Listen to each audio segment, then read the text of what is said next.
conversations about culture and Christianity. My name is Eric, and today I'm joined by Jess. Hello, world. And Alex. Yippee! Yo, yay! I don't know. All right, that was a stretch there, but sure. Yippee ki yo yay! Is that what you said when the Huskers won? That's how I felt. Yippee ki yo yay! Didn't know what to I'm do. just trying to maybe to see if someone will take that and make it a song on the internet or something. Okay, auto-tune. Auto-tune that, the podcast, please. Yeah, you're probably feeling pretty good about the One and boys one. in red getting a win. They husked that corn real good. So this week we started this trend of getting voicemails, I love it. and we've answered a couple of them, and here we are again with a new voicemail. I'm excited for it. They're always a treat, to get to hear from our listeners, let their voice be heard on the podcast. Let's check that out. Hello. Good morning. It's the My afternoon. suggestion for banter for this episode is, why do you think the internet loves Brendan Fraser so much? The internet's primary job is to make people feel bad about themselves, or at least it feels like it most of the time.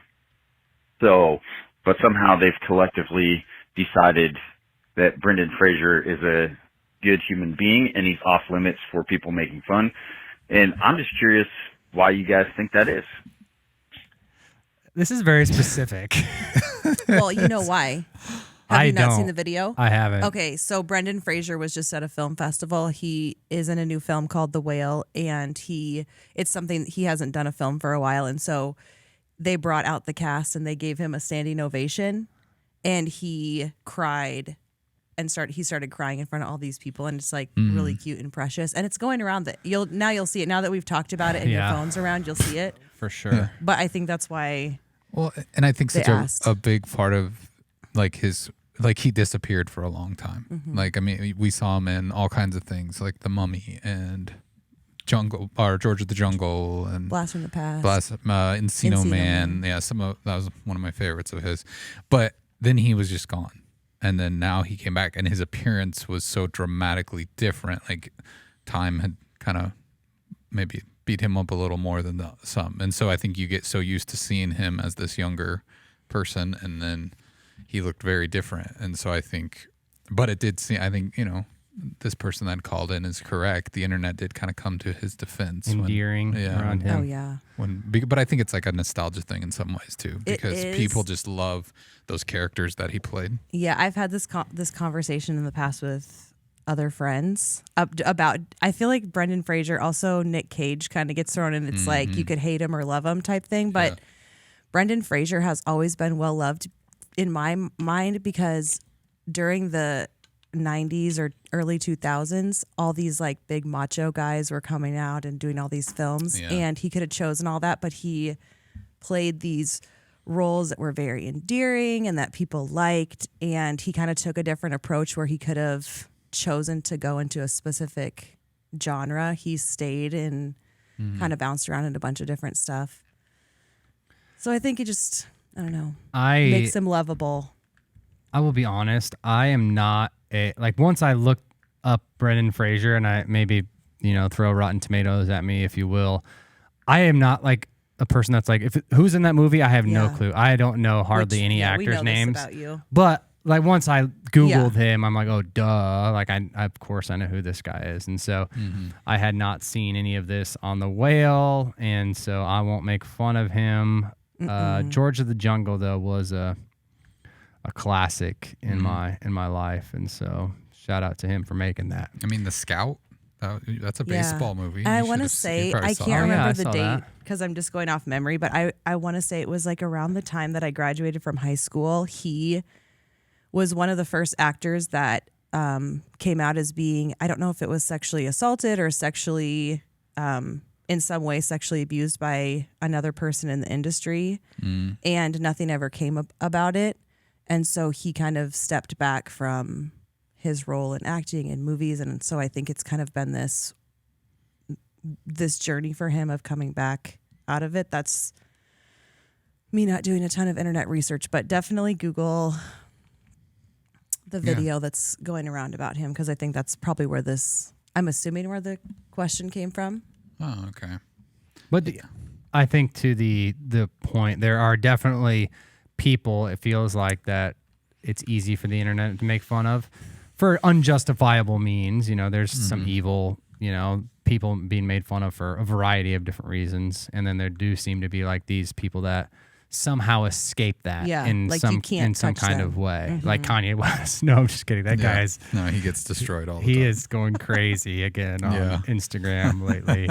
Oh boy. Yeah, I think the internet just kind of chooses its heroes and its villains, and if you disagree, you get lumped in. Yeah, you're one of the Dissenters or I love cheerleaders. the line, the internet's primary job is to make people feel bad about themselves.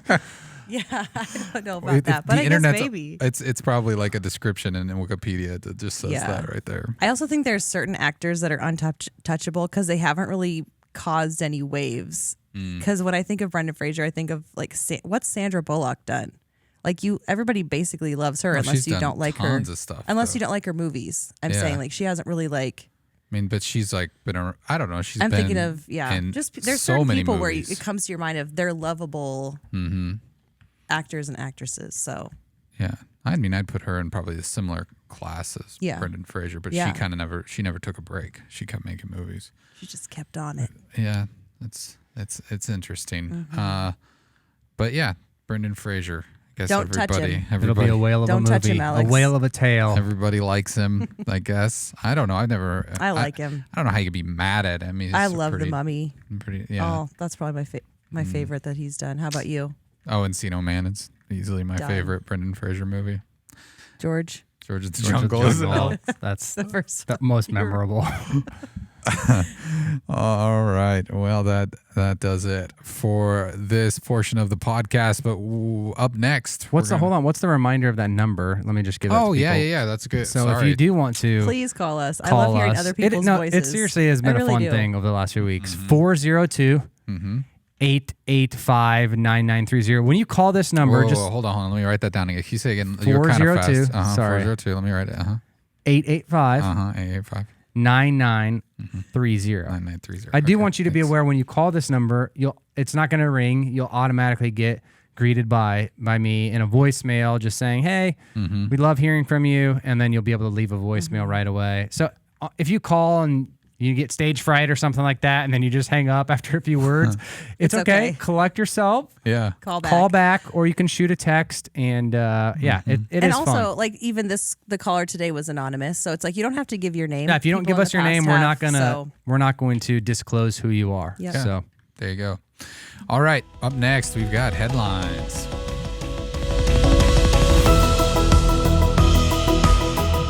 All right, our first headline comes from Omaha.com. It says gunman in Omaha active shooter drill, says Catholic Charities wanted it to seem realistic.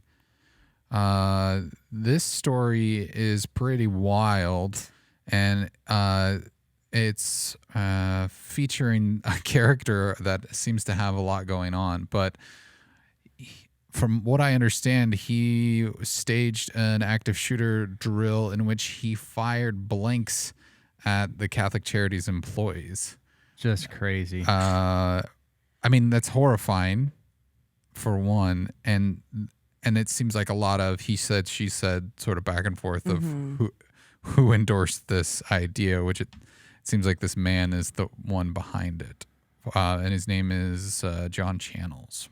And I remember this going out on Omaha Scanner, and it originally was an active shooter was at Catholic Charities. Like someone called and was asking for help. Like they requested to not tell employees it was a drill. I mean, and people they had opportunities to tell employees and they didn't. That were like screaming, running in the building. Supposedly, I can't believe this. John Channels even dropped off some documentation at the police station to tell them that this was going to happen or something, and then it didn't get in the right hands. Yeah, you just never know what's with a weird mess, a weird story. It also sounds like like he has some other charges facing him as well. So yeah, I mean, just the trauma that would be triggered from an event like this, like seriously, no pun intended, but like, man, you can't just do that. Yeah. Like, I remember growing up at church when I was young, and there used to be like this, I don't know, fear-based kind of plays to try to literally, quote unquote, scare the hell out of people, you know? And so like, that's after the Columbine thing. And I remember like this one play kind of faking that, and like the decision, do you follow Jesus or not? And like, and I still remember like going to a church that kind of had that as like a thing around Halloween at a youth group night, and like that person having blanks, and like, like my heart, like I'll just never forget, like,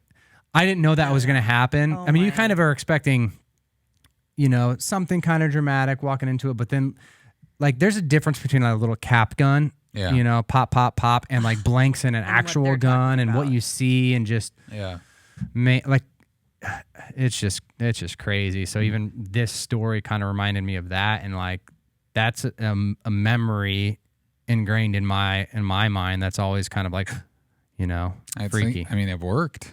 Yeah, it kept you on the straight and narrow. Oh, I can't believe this. Just even all the details bit. in this article, like I hope that they are not all true, honestly, because it's horrific, and especially like I've been involved in like the training, some active shooter training, and one thing is like you always like have all your communication like 100%. You do not do stuff like this. They don't use blanks where you catch active. people off. Yeah, no, I feel like this is very extreme. I am shocked by this, and I hope that some of this information is wrong, because it is terrible, and I feel horrible for the employees. I would also be raging mad. I mean, I feel like he's also fortunate that there were no employees who were carrying. Concealed carry or something I like thought that too. Because I mean, if they weren't prepared for that, I mean, what's to stop someone from thinking a bigger mess he was a threat? So for sure. All right. Well, one more headline. This one is coming in from theguardian.com. It says, now I gotta preface this headline almost, it just seems so it's like an obvious statement. Shouldn't really come as a surprise, but maybe it does. Doom scrolling linked to poor physical and mental health study finds the tendency to be glued to bad news can spark a vicious cycle that interferes with our lives, researchers say. Doom scrolling is a term that I heard a lot around the pandemic, because I think a lot of people, obviously, we were locked down, we were just at home, and there was so much chaos going on all around us, whether it was politics or racial tension or anything, all this stuff. And you're just constantly almost on an IV feed of terrible information. This reminded me of a past episode we've done involving the term schadenfreude. Oh, yeah. And so that's enjoying seeing someone else's demise. This is more seeing something and not being able to look away, or constantly consuming negative social media or something terrible going on. And I think, I don't know, I'm the type of, I have a personality that I'm sometimes drawn to just melancholy, gloomy. Like I like sad movies and I like sad songs, and I just kind of like to go to those places. Like The Notebook. No, that's a little too sappy. But it is that. I mean, in some ways, I guess. But yes, I do like that movie. But I'm just saying, like, I'm kind of drawn to that. I like to find. I don't know. So I think this speaks to me in a way that yes, I could find myself almost just feeding on the negativity and not realizing how much it's affecting me. Yeah. It's kind of like we knew that it could affect our mental health poorly, but now it's just confirmed. Yeah. Okay. Yeah, who would have thought it wasn't? I think stuff like this has been around before, I guess, social media and all that. Like I know people that, like, anytime a tragedy happens, like they're like, did you hear? Did you hear? Like they're the did you hear people, and somehow they're connected to everybody that's ever died. You know, I don't know if you know people like that, but like I have, people that I'm like, even now on social media, I see it probably more, but it's like every accident that happens or everything, like somehow they have like a connection to this person through like a job or a long lost cousin or whatever. And so then it's like, man, you're just are really unlucky or not actually, because I think we want to feel connected to tragedy in some ways and feel like we're in the know and that. So I think it's probably feeds off of that urge inside of us. Like we talked about the Schadenfreude type of stuff, and it kind of feeds all of that kind of stuff together. But well, and it's probably a balance of like trying to stave off your own mortality by going like, at least I'm not that. And then also kind of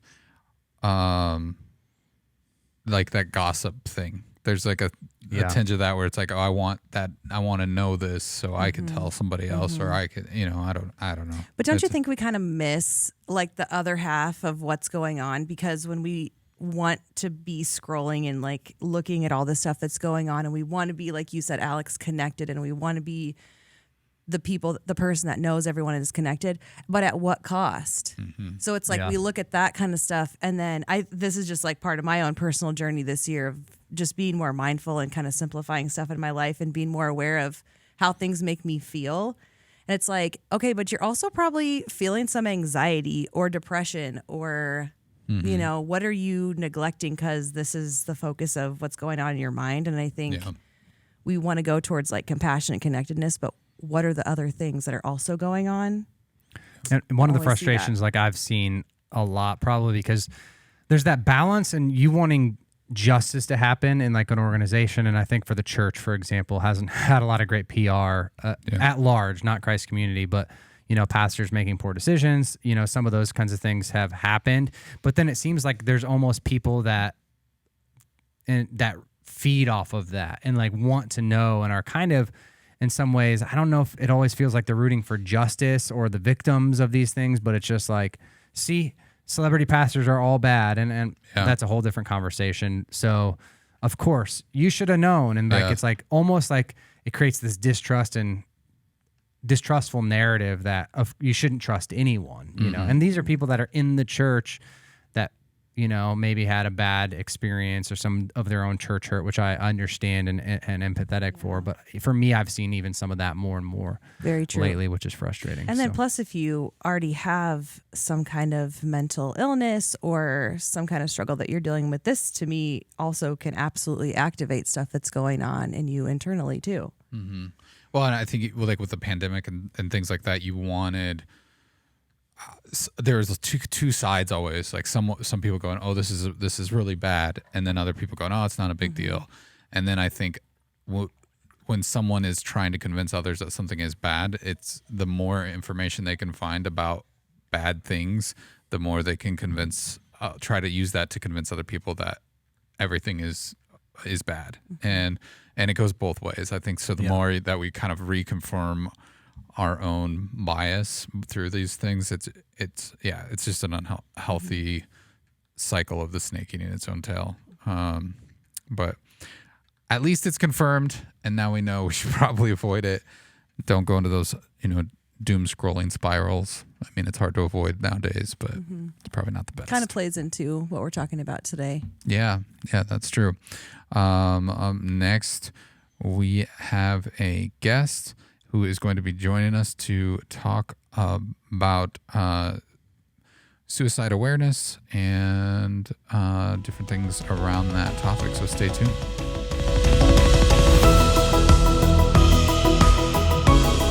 Today we are joined by Joe Slabaugh to talk about suicide awareness, or suicide prevention awareness, rather. That is this month of September is Suicide Prevention Awareness Month.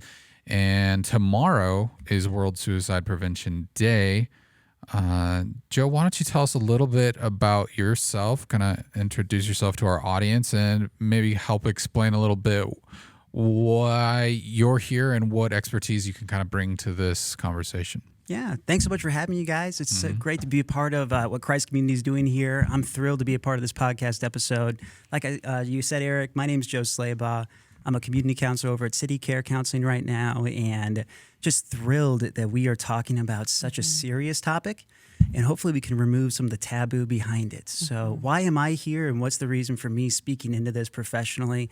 In addition to just my background in clinical counseling and where I'm going right now at City Care, I have spent a lot of time in ministry. So I understand what it's like to have suicide discussed in the church. I come from about 15 years of ministry experience. And then within that, I also have some experience in crisis counseling. I used to work as a Boys Town crisis counselor. And one of the things that we would do so often was talk about suicide prevention, actively helping people who were suicidal mitigate that stress, and then go around the state of Nebraska. And one of the things I would do was speak about suicide prevention and awareness to area high schools and middle schools. So I'm just thrilled to be a part of this group and talk about it more because, man, we need to get this information out more and more, decrease the stigma around suicide, but increase the awareness of it. So thanks for having me today. Yeah.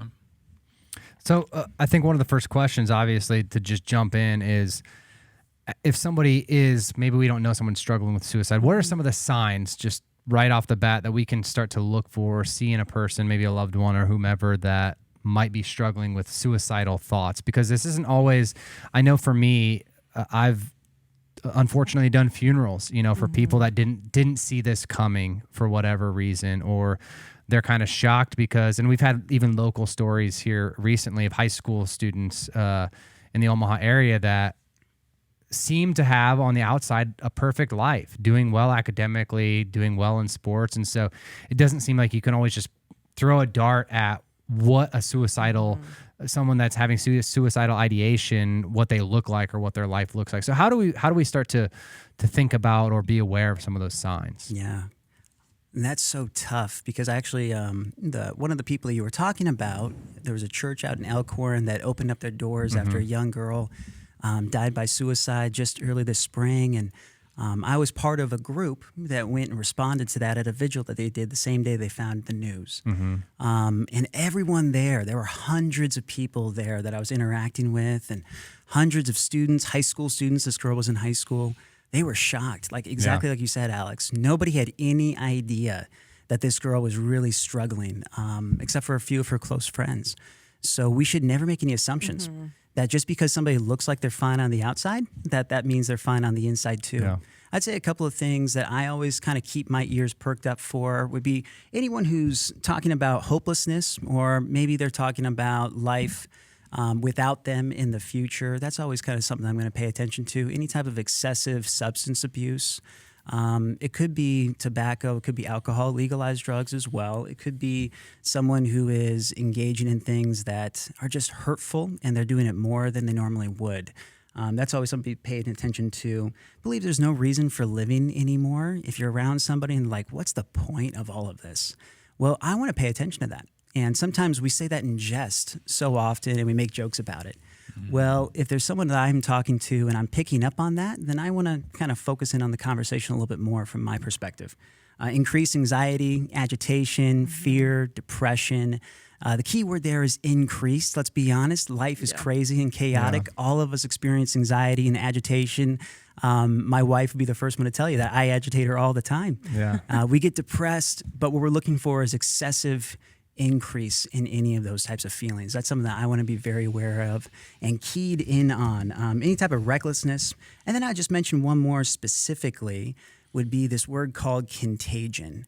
And that's a unique word outside of psychological worlds and outside of suicidal worlds. But contagion means when someone has completed suicide, anyone else who's been influenced by that person, anyone in that sphere of community, they automatically jump to like a 5% increase for suicidal ideation. And that's really important to think about. When I was working at Boys Town, this would have been back in like 2014, you guys might remember Robin Williams died by suicide.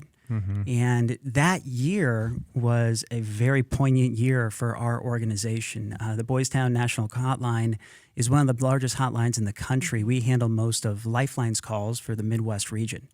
And our numbers for suicidal calls quadrupled during that month. And what was going on was all of these people who felt connected to Robin Williams as a celebrity. They may not have known him personally. Obviously, I didn't know him personally, but I love his work. And what they would say when they call in, they said, if it can happen to him, then I have no chance.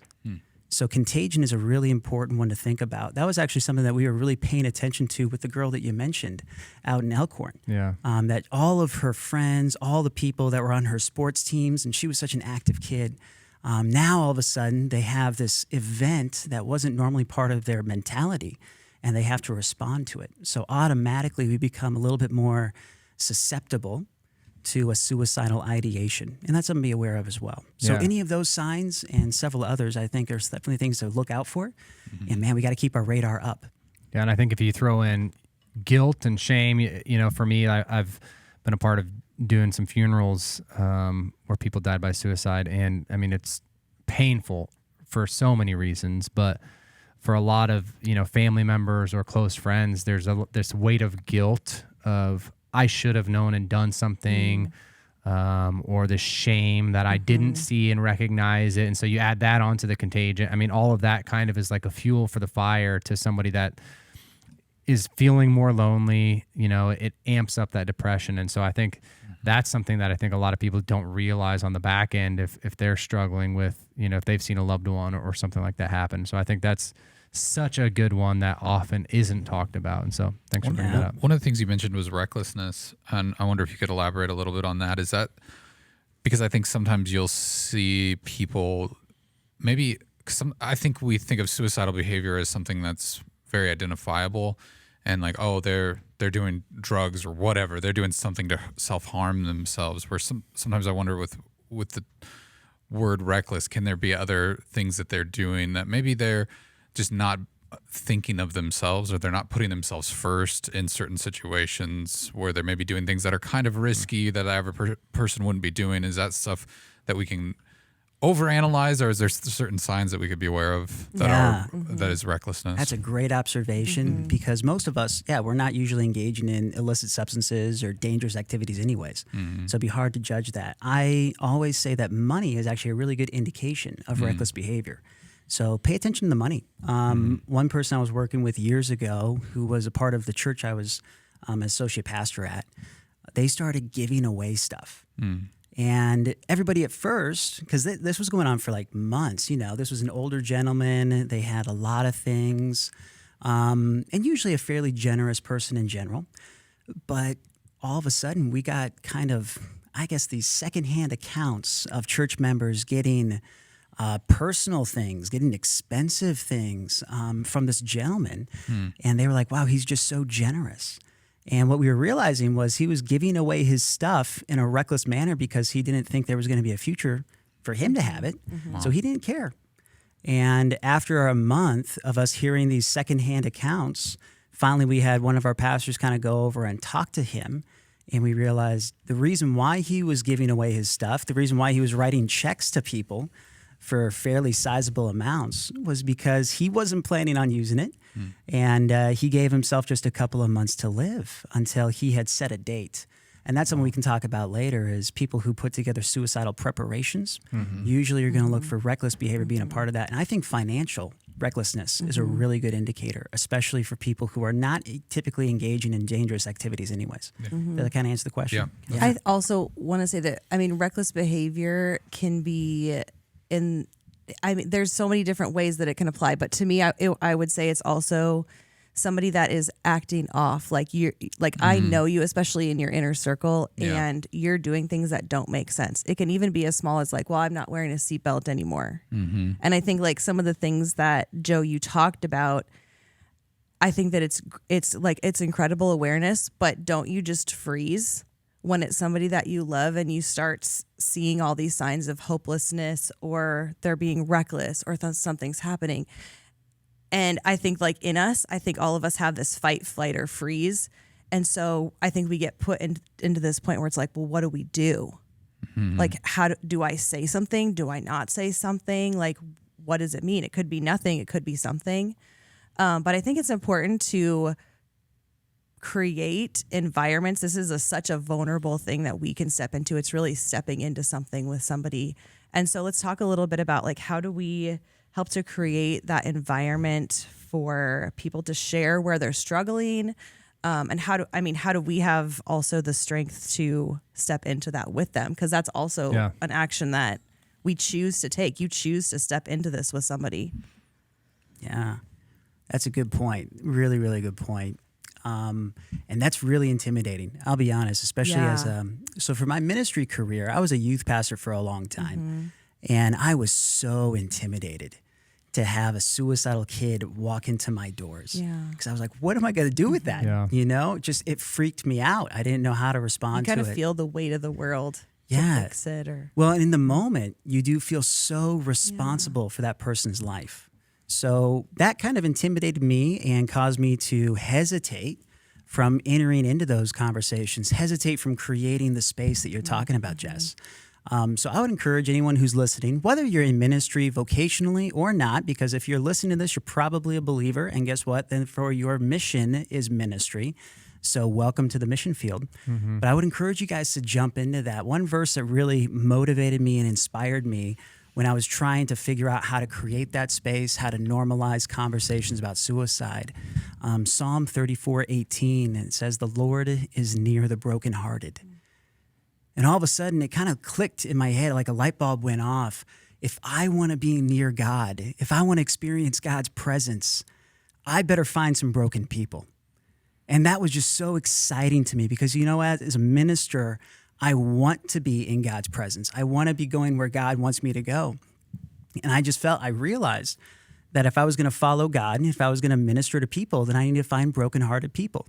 And then there's that reassurance that if I'm having that conversation with somebody who is suicidal or anyone who's broken, well, guess what? God is going to be right there because we know, according to his word, he is near those who are brokenhearted. So if I can be near them and if I can be a vessel for God in that moment, I know he's got my back.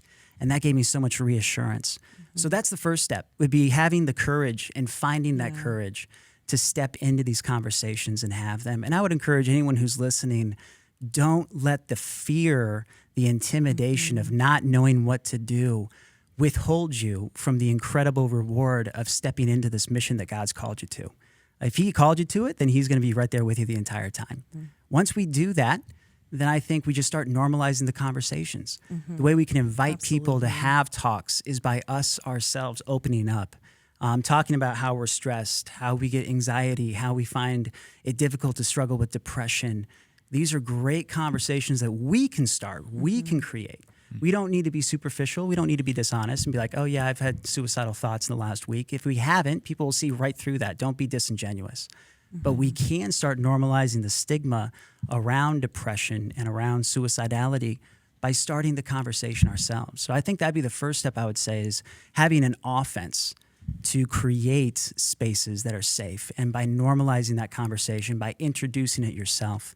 But it starts in the heart. Let's make sure that our hearts are courageous because the Lord is with us. I love how you said just normalizing that, because when you're talking about anxiety and depression, stress, those are such triggers that are leading to something like this suicidal ideation.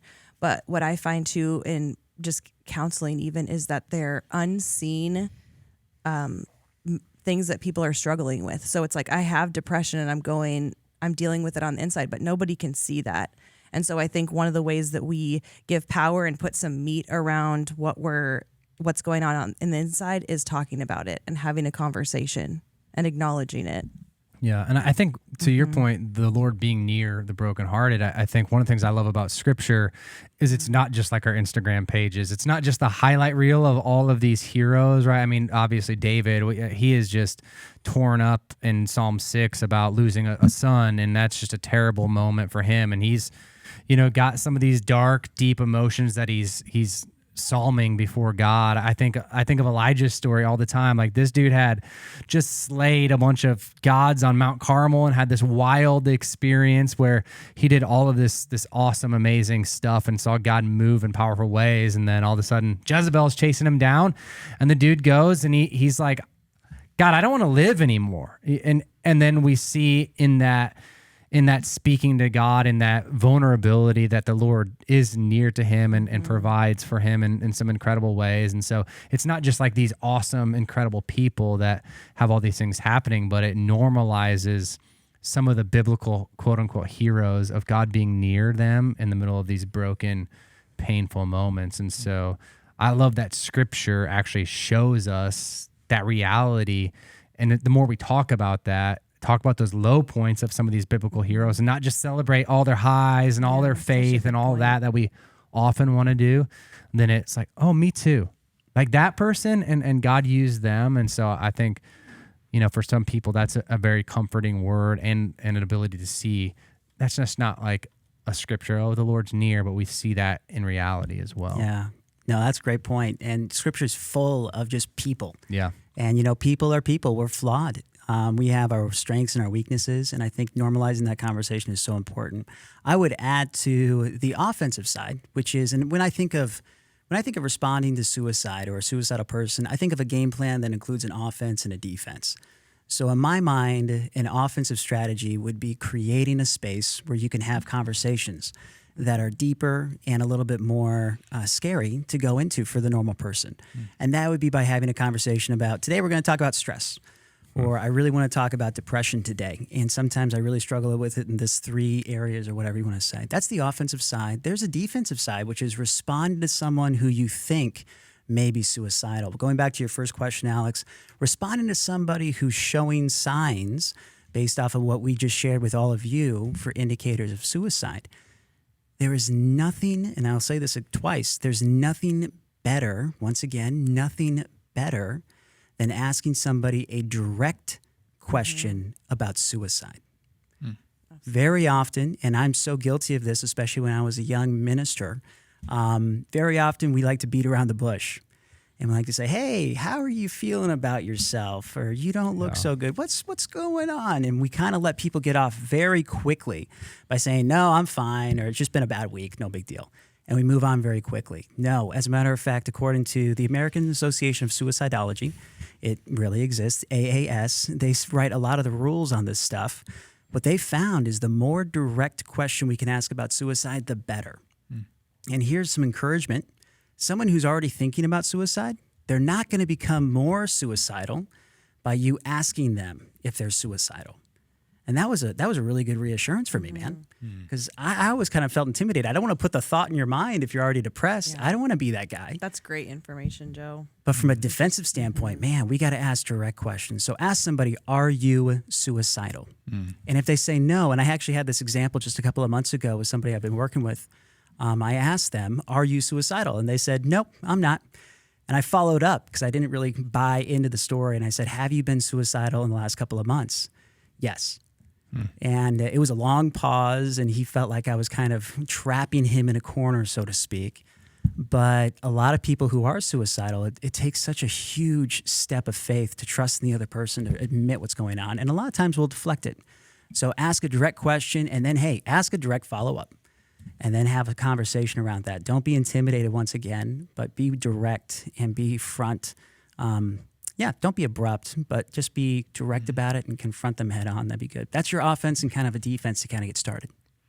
With, mental health is just a topic that we are much more comfortable talking about in general now. I think you hear it at least spoken of in a lot more circles than we used to. And so I think sometimes it's maybe a little bit difficult for people to always tell the difference between someone being depressed and actually being at a stage where they are suicidal. And is that, maybe that's just, we can look for signs or whatever, but how would you help people navigate that? Yeah. This is a tough one because there's a lot of stigma around depressed people and there's a lot of stigma around suicidal people. And does that mean that every single person who ever said I'm depressed, that means they're automatically suicidal? Like, do we need to make a phone call, get a welfare check, send them to the hospital? Well, I like this analogy. This really helps me. Maybe this could help you out too. In the same way that all Omahans are Nebraskans, but not all Nebraskans are Omahans, is exactly how suicidal people are depressed. Because all suicidal people are going to be depressed, but not all depressed people are suicidal. And that's always helped me out. It's related, but it's not a direct correlation. The way I think of depression, it's a joyless state of mind where you are not getting any more joy in your daily life. And here's the important thing. It's impairing your daily function.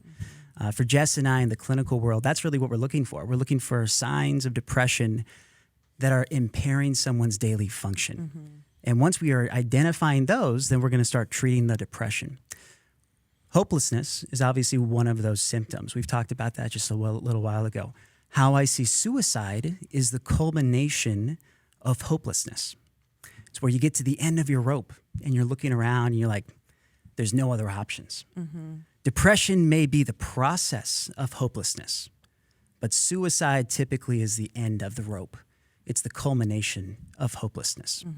And there are some differences in what we're looking for. Eric, like we were talking about just a little while ago, that recklessness, that's a great sign that hope is being lost. I had a mentor, and he's a famous person throughout our city here in Omaha. If you guys remember the late, great Ty Schinzel, Ty would always say, the scariest place to be in the world is a hopeless place. He was the creator of the Hope Center. And I really believe that's so true when it comes to depression. Depression is the process of losing hope. And I believe that suicidality, the thoughts of suicide, they start happening when we're culminating that hopelessness. And I would say hopelessness is like in the hopelessness triangle is like, it's as bad as it's ever been. There's nothing I can do to change it, and it's never going to get better. And so when we start going around in that triangle, it's hard to see anything else. Yeah. Well, sometimes I think you hear people speak in absolutes like that, and you don't know how serious that is, or are they just being exaggerative for the sake of getting your attention? And like I think that kind of plays into how you're trying to spot the differences. Are they just being exaggerative because they need some attention somewhere in their life, or are they actually at that point where they're completely hopeless? I don't know. Do you need tips for? That's a good observation. There are a lot of hyperbolic people out there. Yeah. Who they need attention. And I think from an observational standpoint, it's good to recognize the difference between reality and perception of reality. But I would challenge that. And I would say from a response standpoint, I don't think I would respond any differently one way or another. Because if someone's perception of reality is that they are drowning and they need a lifeline, whether or not they actually are, they could be in 2 feet of water, figuratively speaking, I'm still going to try to reach out to them because their perception of reality is very real to them. So a hyperbolic person, I get that 100%. Yeah. But I think my response would be the same no matter what. Even though I might know the difference realistically, that this is a person who's seeking attention and they really just want somebody to talk to. But from my perspective, then I could be that person they want to talk to. Yeah, I know for me, and working in the student ministry world for a long time as well, you would see, I would have students come to me and they're in a relationship, and that was, somebody that's grasping at the strings of keeping this relationship together, boyfriend, girlfriend, they want to break up. Then, that person's next move is like, if you break up with me, then I'm going to become suicidal and things like that. And obviously, like you're saying, we should treat that in the exact same way, even if it is hyperbolic, because that's a serious thing.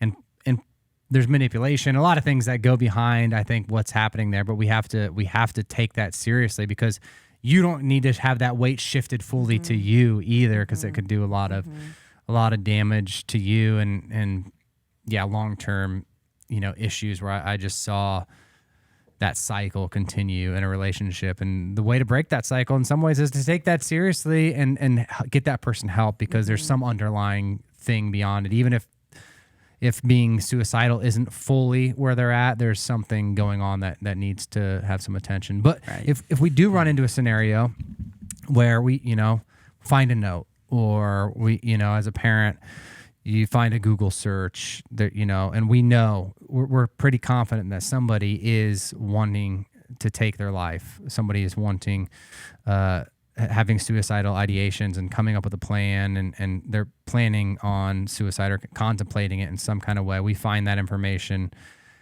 You said to be direct, so have that direct conversation. But what else should we do when we know that's a reality in someone's life? Yeah, so once we get the yes, and we get the answer, I always encourage people to operate within 3 tiers of help, or 3 different levels of help. And I think that's really important to know. The first one is going to be your relational tier of help. And that is whoever is the first person that's talking to the suicidal person about their suicide. It might be the first time that a suicidal person has ever opened up. And that relationship has been established. And that's usually the reason why they feel so comfortable sharing what's going on. So a relational tier of help is identifying someone, maybe yourself, who is going to be in that individual's life on a daily basis. And what they're going to be doing from that point moving forward for the foreseeable future, we don't know how long that's going to be, but what they're going to be doing is monitoring to see if this person is taking any other suicidal steps. When it comes to suicide, we have different levels of it. So like I mentioned before, suicide ideation, which is just simply thinking about suicide. Even below that, it could be someone who has recurring thoughts of death, is what we call it. Somebody who just generally wishes they weren't around anymore. And if you're a relational person and you're in that tier 1, well, hey, you're going to be asking questions about that on a daily basis. How are you doing today? Are you thinking about suicide today? Did you think about suicide yesterday? Was it better or worse? Trying to kind of get a pattern figured out. If you identify somebody who maybe is a little bit beyond those suicidal thoughts, or, and this is really important, if you feel uncomfortable at any point in time, let's move to the next tier of help. And the way I define the next tier of help would be community help. Finding someone in your community beyond yourself who can assist. One thing I love about churches, we are a community that supports one another. So finding someone in your church, finding a ministry in your church, counseling in your church. It could be local things. School counselors are a great resource here. You can be talking to coaches of basketball teams and football teams. If it's an adult, you can be talking to coworkers appropriately. We don't want to create a stigma around this person, so we want to make sure we're trusting whoever we're disclosing this information to. Mm-hmm. But we want to go to the community of help level. Mm-hmm. And then if that's not working, or if you still feel uncomfortable that this person's suicidality is still a risk, then we want to go to professional help. And we want to reach out to someone who can respond professionally, clinically. So that'd be like myself or Jess, somebody at City Care, any of the number of clinical organizations around the city, counseling organizations around the city. That'd be tremendous. If we need to go to respite care centers or a hospital like Lasting Hope over at, what is that, CHI Health, I think? Or Emmanuel. Yeah, Emmanuel Hospital, absolutely. We can go to that professional level. But I love the mindset of tiers of help, because that kind of helps me in my mind categorize how I'm going to respond to this person. Relationally first, and then we're going to go to community, and then we're going to go to professional. It can all happen on the same day. Mm-hmm. That's what I was going to say. It has. Yep. It can totally happen on the same day. Don't feel like it has to be over a long period of time. We're not at talking all. about weeks or months. Yeah. I mean, when I was doing the vigil out at the church out west, we had 2 kids who are very close friends of this girl, and both of them were talking about suicide. And then after, we call it a lethality risk assessment. If you want to get fancy, it's just a suicide risk assessment that I was doing. We recognized that these people weren't able to keep themselves safe.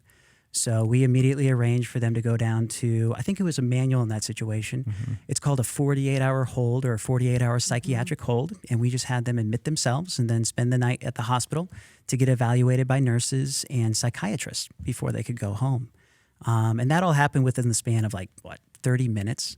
Yeah. So at any point in time, these things could overlap, whatever the case may be, but it can be very quick. It's also just something to kind of keep in a reference.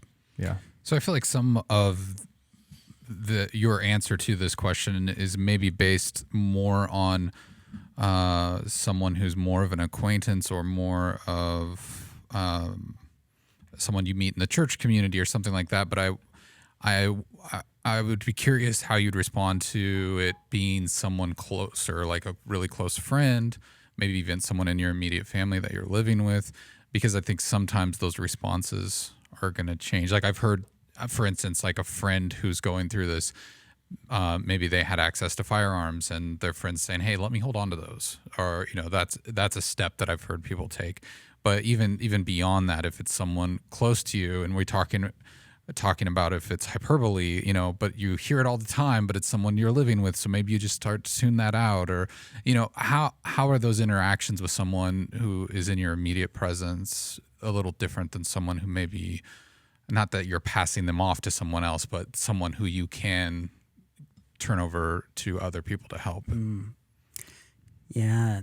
You want to be careful, because if you're too close to somebody relationally, you might become desensitized to any type of suicidal sign that you may have thought you've seen. And man, I can rationalize really well. Like if I'm looking at somebody, I'm like, they keep making these jokes, but that's okay. That's just how they are. Yeah. If we're too close to a person, we may need to go and talk to somebody ourselves and just get a better vantage point. I think that'd be really important.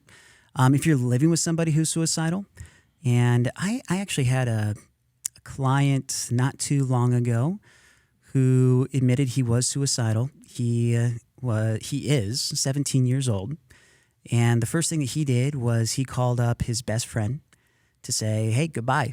And the friend, miraculously, I can't imagine this, as a teenager, this kid was 17 who answered the phone, kept him on the line, and at the same time started texting some other people in the family that knew him, obviously. And within 30 minutes, they showed up to his house and they spent the entire day with him, and then slept over the night with him. And that was a pretty extreme example. But if you're living with somebody, and what are you going to say, I'm Jess? just going to say, I don't think it's extreme. I think it's like, it's the natural thing, and I feel like it feels extreme, but I think it's like the best thing. I feel like it's the most loving thing to do in that. So I'm glad you said it, but it's like, it's extreme because it feels like that. Yeah. But it's normal. Like it's part of the process, like you're talking about. I love that you said it's a loving thing, because that's exactly what people want to do. This person that I was working with who was suicidal, he felt so guilty that like 5 people in his life dropped what they were doing just to go be with him. And he was like, I never want to tell somebody I'm suicidal again. And while we were having that conversation, I said, wait, hold on. You have got people in your life who love you so much that they are enthusiastically dropping what they're doing to come hang out with you. Like, just for a second, realize how much people love you and how much they actually care about you. And that completely changed his whole mindset, because he felt like he was being a burden to people. But in truth, what he actually was he was a prized treasure to his friends and his family. And they were more than happy to spend the entire day, spend the entire week with him, because they love him so much. Yeah, and So, all this point. can spin up quickly. I was having a conversation last week with someone who lost their job. I mean, great, upstanding person, and lost their job, and never really was this an issue for them. But man, at that point, they're a father. They've got kids to take care of. They've got a spouse. They're thinking about, what's going to be next? How can I take care of them? And in a day, from having that conversation, it got to level 2, and we had a plan. Like, the wife called me. We had a plan of like a manual is, where we're going to go. I'm going to be over there. We'll get someone to watch your kid. Like, we were ready for all of those things. And it was seemingly out of nowhere for this person, because they've had a lot of good things happen. And this one was one of those quick triggering things where it just felt like quickly the floor fell out from under them. And so there's not always a lot of planning time or this progression of seeing these things happen in someone's life. It can come over someone really quickly. And so knowing these types of things are helpful, so we can be nimble on knowing what steps to take, and not having, it's not always like a 4-month process of planning. And thank goodness when we have that opportunity, but we have to be nimble and know what these steps are, in our head, like calling 911 or whatever. Just being able to have that and be proactive instead of reactive, I think is super important. That's why this conversation matters a lot, I think. Yeah, that's so good. Yeah, I think I just want to also put right here, if you're listening to this, we know that things like this, like you're saying, Alex, they sneak up on us. They're unexpected. They catch us off guard. And so I would just encourage anybody that's listening to even pause this and maybe, or even rewind to to what we were just talking about, and make a decision what you're going to do when this comes up. And I'm not saying if it comes up, I'm saying when it comes up, because it's so common.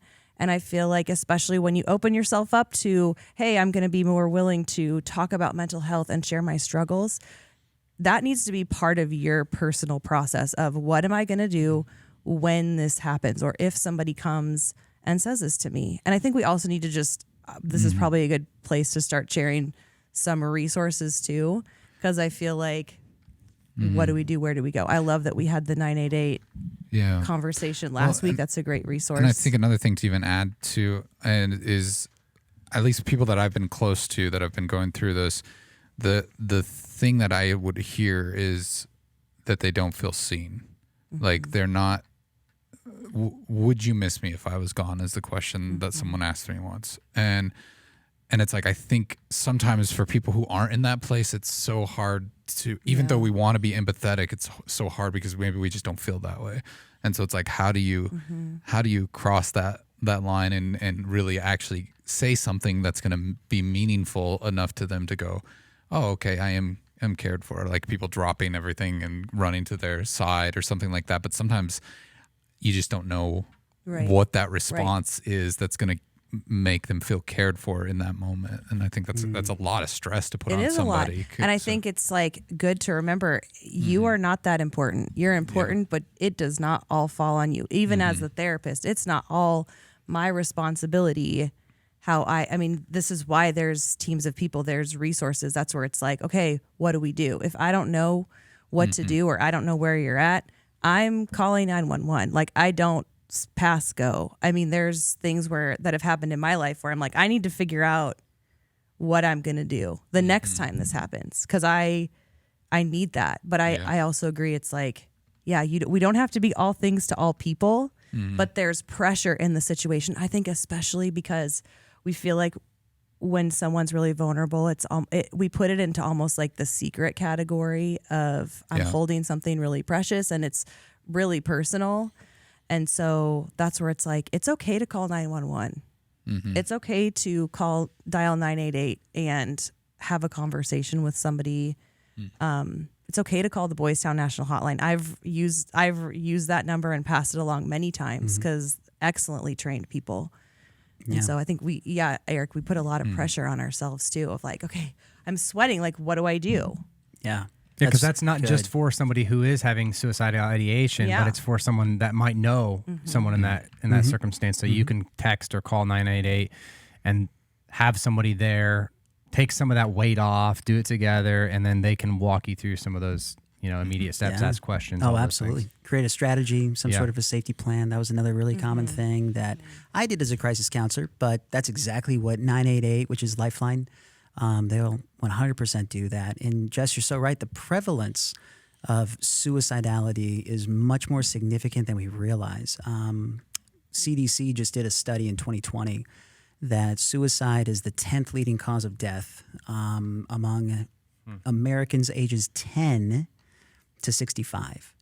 It is the second leading cause of death for teenagers, and it is right behind accidental deaths for young adults ages like 18 to 24. So it's third leading cause. And this is crazy, guys. Every 11 minutes, someone in this country is going to die by suicide. And in that same 11 minutes, 15 people are going to attempt suicide. So in our little conversation today, we're talking like 90 plus people are going to attempt suicide in our country. So I love what you're saying. It's not a matter of if, it should be a matter of when. How are we going to respond when this happens? And it's very intimidating. So I'd encourage us to never be an island, always be ready, always be talking to a group, and be ready to respond in the best way we can. But never forget, God is with us in the midst of this. And there's a greater story being written in those incredibly intense moments that we can step into. So I know some of this gets into legality even. What are we required to do? So we're in Nebraska. That's just where we're from. So if you found us on Google or whatever, we're not going to answer for every state and every city. But what are we required to do in Nebraska for people if I know somebody is suicidal? Anything? Yeah. So in the state of Nebraska, I'm really glad you said that because every state is kind of different. And Jess, you can fill this in too if you want. But state of Nebraska requires every single adult to be a mandatory reporter. Anytime, and this is important, a minor is at risk of suicide, abuse, any type of risk. Every single adult in the state of Nebraska is a mandatory reporter. What does that mean? Well, that could mean if it's a minor, that you need to go and tell the legal guardian what's going on, that you need to make a phone call to, if it was an abuse situation, CPS, that you and the child in question would make a phone call to 988. One thing I love about those crisis lines, they document everything automatically. And they also have to write notes on everything automatically that go along with phone numbers that can be triangulated by police. So any way of reporting is how we need to get it done. But in the state of Nebraska, that's how it is for adults with minors. The rules become much more murky when it comes to adults. In general, I always recommend to adults never promise confidentiality, but always promise privacy. And Jess, your point, when somebody opens up and shares a secret, I feel a lot of pressure to keep their trust and to keep that secret. And that causes me to want to make it confidential, like put it away in a box and lock it with a key and don't let anybody else get in there because I want to keep your trust.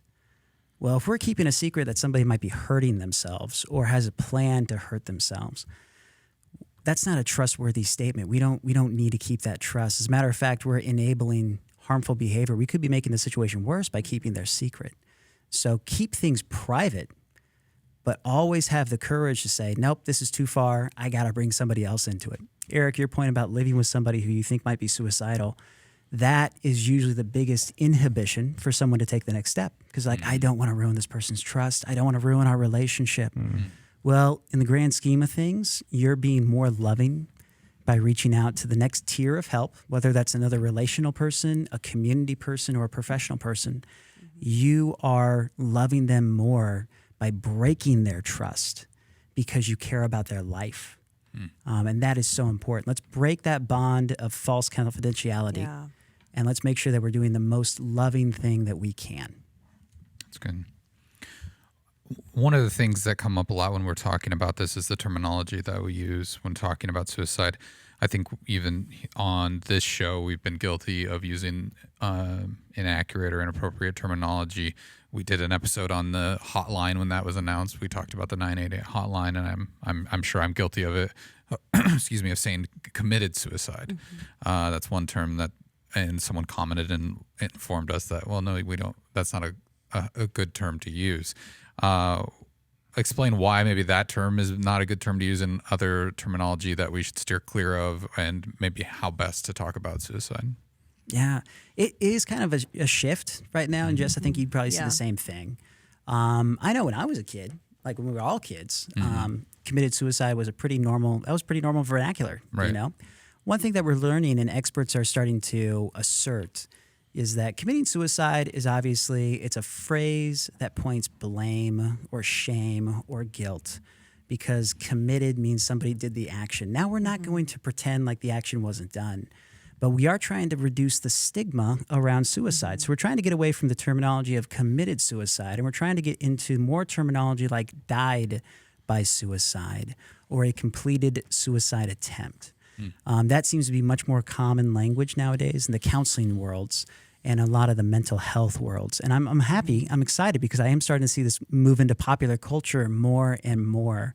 You see, if we can reduce the thought that it's blaming someone, it's causing shame and guilt. If we can reduce shame and guilt around suicide, then we will continue to reduce the stigma around suicide, which helps us with our offense. Our offensive game plan is creating that safe space to talk about it more and more. If somebody doesn't feel so shamed to talk about it, there's a chance that we might become more aware of people who are suicidal before it's too late. So that's a big reason why we're trying to move away from committed suicide. That's why we're trying to use phrases like died by suicide or a completed suicide attempt. Suicide survivors, people who have attempted but were not able to complete it. That's another term that's being used quite a bit. And it's all in an effort to reduce the stigma around suicide. Yeah, that's helpful. Yeah, I know we had a conversation with someone, and I don't remember what the proper terminology was. This person had attempted, but I forgot what he said the proper terminology was of somebody who had a failed. Would it be failed suicide attempt, or what's the? I've heard that. The specific terminology. Yeah. Do you remember that, Jess? Yes, I remember the conversation. You're from putting her on earlier the spot. this She doesn't summer. remember. I was putting my. I couldn't earlier remember, this so I was summer. putting Well, because I myself think on the spot. suicide ideation is a term that is not directly connected to that, but that's something that's become more. Well, people have heard it. At least they're using that more and starting to understand it better. Yeah. Would you maybe explain that a little bit too? Like if Suicide that term, ideation, the way I see it, honestly, it's how a bunch of fancy people try to be cooler than everybody else, and they say, "Well, that's just thinking about suicide." Okay. But suicide ideation, and I would classify it this way: it's seriously thinking about suicide. When I am assessing a client for suicidality, and that's just their level of suicide. I am trying to figure out if they are just wishing they were dead, which is, as I mentioned earlier, called a recurring thought of death. Yeah. Versus they wish they were dead and they want to do something about it. Because that'd be suicide ideation. Okay. If that makes sense. Yep.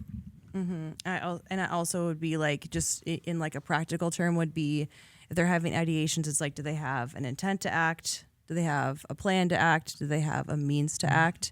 And that's all in that sphere of suicidal ideation. I think one thing that we haven't touched on that I even remember just from being back in grad school was just work in our integration of faith into counseling and just the different questions that come up. I think in the church, and even as a Christian counselor, I think that there's questions of like, do I go to heaven if I do this, or if this happens with somebody? And I was always taught, and so I wanted to share this, is to never answer that question as a yes or no, but to use that as a question to have a deeper conversation, have a more vertical conversation of getting deeper into why they're asking that, versus feeling like you have to have the pressure even of, does someone that completed suicide go to heaven? Something like that. But I think that there is also this tension in the church is seeing it. I mean, Alex, you've shared, and that's just a couple of the many situations that you've been in, not to put you on the spot, but you're holding space in a different way as representing Christ in the situation for people. So I'm thinking, like, what can we say and do to help church workers or people that are in the church? Yeah, it's some deep stuff, Jess, for sure. I think, and there's biblical viewpoints on all sides. So I think that's so important. I love what you said. Let's not get into the theological weeds. Yes, the yes or no's. Because the question is a representation of pain. And really what we probably want to speak to in that moment is the pain. And from a ministry standpoint, just from a Christian standpoint, when you're dealing with somebody who is so influenced, so hurt, just shocked by the death of someone that was so sudden, because all suicide is sudden, and it's very stark, and people are shocked by it. I do exactly what Jesus has taught us to do in John 11. And it's a phenomenal passage. I would really encourage you guys, if you want to read along with us sometime this week, pick up your Bible, jump into John 11, read how Jesus handles the death of Lazarus. And that's really the whole story. And we all know the Sunday school story of Lazarus.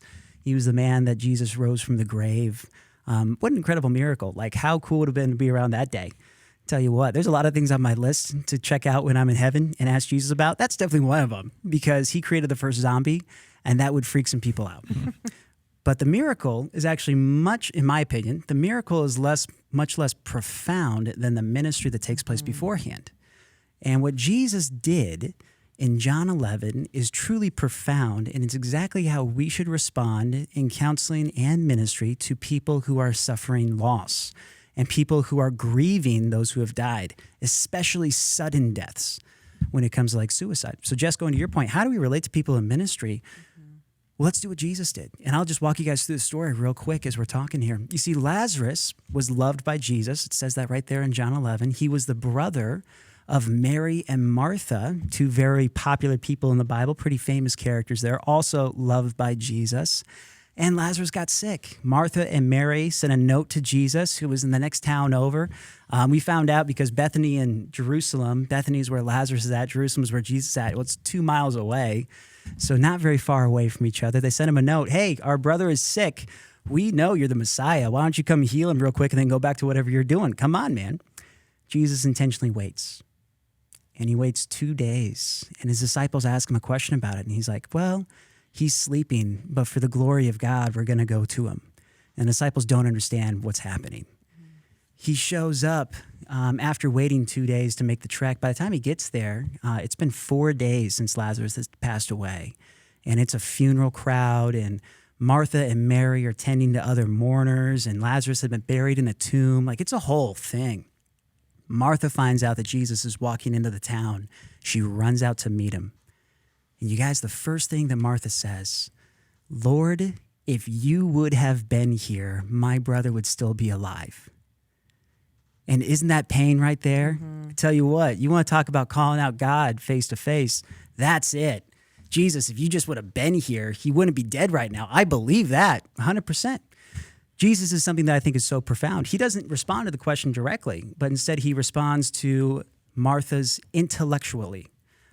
Intellect, that's the word I'm looking for. And intellectually, he responds to her by saying, do you believe I am who I say I am? She says yes.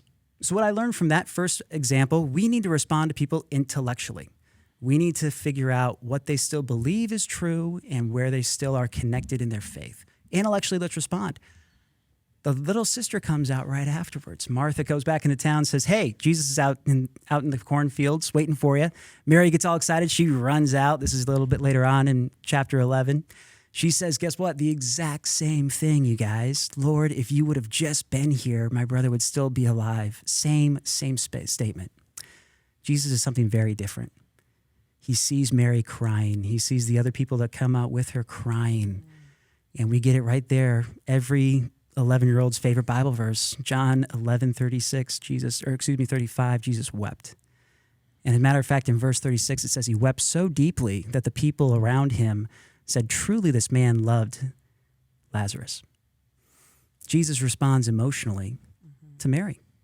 So right here, when I'm ministering to somebody who's hurting, somebody who has these deep questions about suicide, I know I'm going to respond to them intellectually. I'm also going to respond to them emotionally. I'm going to use empathy. I'm going to recognize that they're hurting. Jesus knew what he was going to do 4 days before he showed up. He was not surprised that Lazarus was dead. He did not have to grieve Lazarus because he knew what he was about to do. He just had empathy with the hurting people around him, so much so that he started crying with them. Are you kidding me right now? That is incredible. And then Jesus goes and pulls off a miracle because, he's the Son of God, so he cheats a little bit. But incredible act of faith as he gets to the tomb. And he says something that's so profound. He says, Lord, I already know that you're going to do what you're about to do, but for the sake of these people, let your glory be manifested. And then he says, Lazarus, come out of the tomb. And that's the third thing that we need to do as Christian ministers. We need to respond to people intellectually. We need to respond to people emotionally. And we need to respond to them spiritually. And what does it look like when we respond to a hurting person, especially someone who's grieving the loss of suicide, spiritual redirection? We need to point them to God, which is exactly what Jesus' miracle with Lazarus is actually doing. It's pointing people to God. As a matter of fact, at the end of the passage, it says many people believed in the Messiah on that day because of what he had done. So when I'm talking to somebody who's hurting, who has questions, who is wondering why would God allow this to happen, I'm going to respond intellectually, I'm going to respond emotionally, and I'm going to respond spiritually, because that's exactly how Jesus trains us to do it. That's good. Love it. Yeah.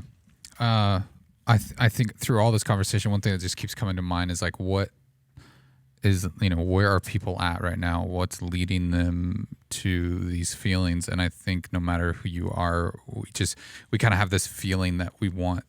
I mean, we're on a podcast, so of course we want to hear our own voices and hear ourselves talk. But I think, so much of that is being seen, being known, having people care for you, find out what the people around you value, how can you love them well, and just be present. Because I think we constantly are in this culture of isolation and moving ourselves apart from one another and caring more about our own goals and intentions more than others. So I think just listen to people well. That's really tough.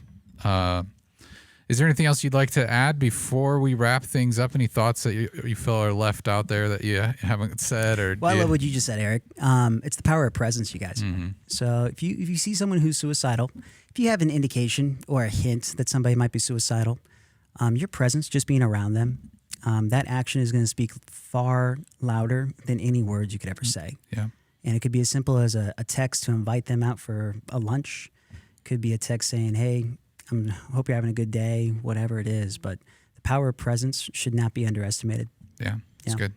It's good. Yeah, I think another, as I've had conversation with people that are grieving any kind of loss, because I think anytime death happens, I've never been to a funeral where someone's like, this is how it was supposed to be. You're like, no matter how much, if somebody was on, was in some kind of care for a long time and had a terminal disease, or or it was an instant kind of thing. Like nobody feels like this is right, and that's because God didn't wire us for death, and it's true. Like those emotions point to the reality that God made us for life everlasting, and there's a disease, there's a problem of death, and those feelings are this disruption, and we were made for something more than this. But I think one of the things about Christianity that I cling to is that we have a Savior and a God who, when I want to shake my fist at and like, do you know what it's like to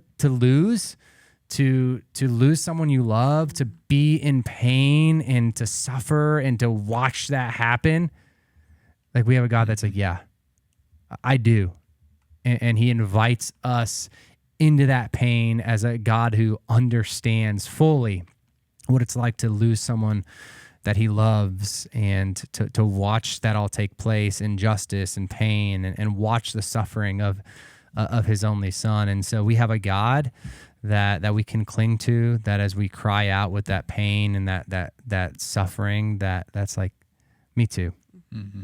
And I want to be with you in this moment. And he's a God that empathizes in our weakness and in our suffering. And so I think that's a morbid thought, but a hopeful thought as well, that's our God that we serve gets it, and he felt it, and he's been there too, and he wants to walk you through that thing as well. So yeah. All right, Joe, thanks for your time. I really appreciate it. Thanks, you guys. Thanks for having me on. Yeah, it's been good. If anybody listening has any questions or concerns, you can reach out to us. You can send us an email to podcast@cccomaha.org, or reach out to us on Instagram @CCCOMA podcast. But until next time, we'll talk to you then.